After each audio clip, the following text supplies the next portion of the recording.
Oh, welcome back to the shop. Today I'm working on a 2003 Mercedes-Benz CLK 332, 320, something like that. That car is 22 years old. It's kind of hard to believe. 3 more years you'll be able to get collector car plates. Collector car plates in Ohio are like $30 for until 2050. So pretty good deal on those. But this thing's in here for the infamous hydraulic cylinder leaks in the retractable top, which is kind of a pain to do. I've already done the one under the headliner. I did that one yesterday. Pull the headliner down, drill a hole in the aluminum body so you can get the C-clip out, pull it apart, put a new O-ring in it, and then put it all back together. And that one's already fixed, and I had the system working, but my left rear cylinder was leaking really bad. I've actually got a river of hydraulic fluid underneath this thing from the leak that this one was causing, so it would empty the reservoir in about 3 cycles of the top, so that had to be fixed. And those are not serviceable. And it appears from what I found, this is a 1-year only cylinder, this guy here, and you can see they crimp these end caps. This is the seal retainer, and this is the seal. The seal sits down in here, and they crimp these. This has a recess all the way around to allow those crimps to hold it. I ended up drilling the crimps out. And I'm going to try to use set screws to hold it in place. Worst case scenario, I can just make a wire clip that goes through it. Then I got to remove my top piece here and pull off my cap, pull off my seal, install my new seal. And then I get to put this entire trunk back together, which it's a lot to get to this cylinder. If you're thinking about getting these cylinders redone, you can redo them. There's several companies out there that you can basically remove all of your cylinders from your car. Don't cut the lines, because the lines on this set are not replaceable. On the newer ones, they are serviceable. They can actually disconnect with a clip. But this one, yeah, you don't want to cut those lines because they are not replaceable. They're not serviceable. Parts are not even available. These cylinders, the local shop said they're obsolete. They don't make them anymore. The local Mercedes-Benz place. So what that means is you have to fix what you have. So the rebuilders that do rebuild these top cylinders are the place to go. Basically, they'll either send you a set with a core charge, and then when you send yours back, they refund your core charge. That's like $2 grand for the newer set. Doesn't even include this set. I didn't find anybody with this set, this style of cylinder available for rebuild. And it's a couple grand to redo all 5, 7, or 8 cylinders, depending on which model convertible top you have that's a retract like this. This is the second one of these Mercedes that I've done for this customer. His last one was a gray one, but he upgraded to this AMG model from the earlier one. I think the earlier one was a 98 or 99, something like that. It was a little older. Neat little car, kind of like a, what? I guess it's a expensive Mercedes version of a Mazda Miata. 2-seat roadster with a boot. But you can see I've got the trunk in the extended position to service the cylinder. The 2 hood lift cylinders and this cylinder are not leaking at all right now. And this guy's trying to stay on a budget, so we're going with the keep it simple and do as minimal as possible. So we're replacing the seals that are leaking, and we'll continue moving forward with it. But you can see the seal that I dug out of there. These are a common problem on these. They're made out of basically an inferior material, and it just degrades over time. It's basically not a question of if your cylinder seals are going to leak, it's a question of when. Let me get this thing back together, see if I can figure out a retainer for my cylinder, I don't know what you call that, seal retainer. I'll get it back together. Alright, so I just did a weave of the safety wire in and out, which gets me into my channel on the cap. I just did a wire twist, safety wire twist and pigtail, that way it won't poke anything. This seal is trapped between that outer sleeve and an inner sleeve, so all it's really doing is keeping pressurized fluid inside. So if this comes up a little bit, I'm not going to worry about that. That's probably my biggest concern with using the safety wire for this. But I thought about using set screws, but that really would require me to take the entire shaft out so that I could run a tap through it. So we're going to try this and see if it works, because these are not available. Strike one. It worked, but it didn't. It's not leaking, but it pushed the slug out of the column. So we're going to push it back in. We're going to pull the wire out of it, and we're going to use a chisel to lock it in place just like it was previously. And the good news is it's not leaking, so at least we got that solved.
I would say that's a win.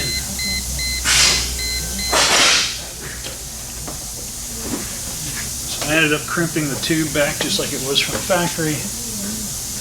And now everything works. I'll double check my fluid level after cycling that a couple more times, and then this thing should be ready to send. You always have to have this guy out. There's a micro switch right here that has to be tripped. If that guy is not extended, the top system won't work. Which is just one of those things you don't know until you know.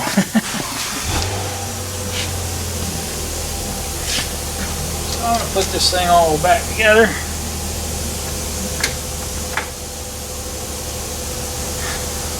And then deliver it to the customer. So another win for the shop. That cylinder up there is easy. These here are horrible to try to fix. I gotta be honest with you. It was not fun to do.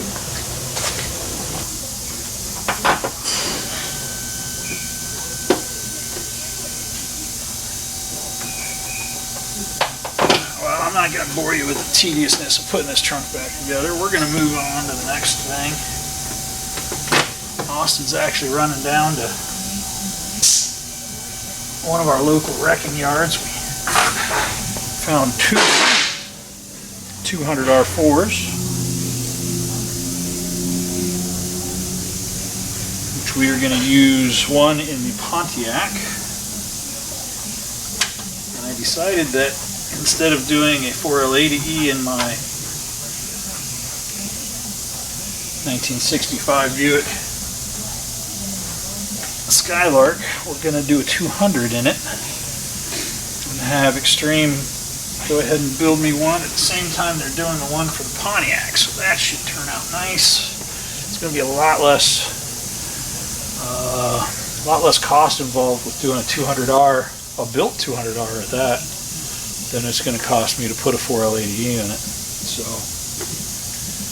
I figure, what the heck, let's just do it, get it done, and then I'll drive that car a ton more than I do currently. Well, last but not least, I got to top off my hydraulic fluid in my reservoir. The reservoir on these cars is down here in the back corner, and there's a little plug on the top that you have to take off. I found a really nice turkey baster at the local hardware store. That works really well for this. Ooh. Squirts everywhere. And stainless steel. It's actually, I can disassemble it, rebuild it with new O-rings. So if the fluids I use to inject whatever I'm injecting attack the seals, I can just put new O-rings in it. So that's pretty handy. We're going to use Titan CHF. That's what it's called for this car. We're going to go ahead and put that in there. And we should be able to roll this one down the road and move on to something much more fun than this. But that's working on cars, man. You don't always get to work on fun ones. Sometimes you got to do jobs you don't want to do. And you got to get them done. It just is what it is. Let me wrap this one up. And that puts us right on our upper line. So we will be good to go.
2003 Mercedes-Benz CLK 3.2. Not a bad little ripper, honestly. V6 automatic. It's kind of hard for me with my big long legs to get in and out of this thing, but other than that, this thing's a roller skate. Definitely would be fun in the turns and the twists of something like Tail of the Dragon or Mid-Ohio. It would be fun car there too. At any rate, that's a little cylinder repair, fixing stuff that's not fixable. Sometimes you got to do what you got to do. It took forever to do this repair. Definitely not making any money on this job. When you calculate how many hours I had in fixing that, but everything's sealed up. It's I guess going to have to bleed some air out of it yet. Basically a couple more cycles. It should be just operating the way it needs to be. It's all topped up with fluid. We'll keep an eye on it. If it springs a leak, we'll know because it'll be dripping out of the belly of the car. You guys have a great day. Click like, subscribe, leave us a comment below. Have a safe day. It's looking like it's going to rain here, so top's going to have to be up for the ride home today. Have a good one. We'll see you soon.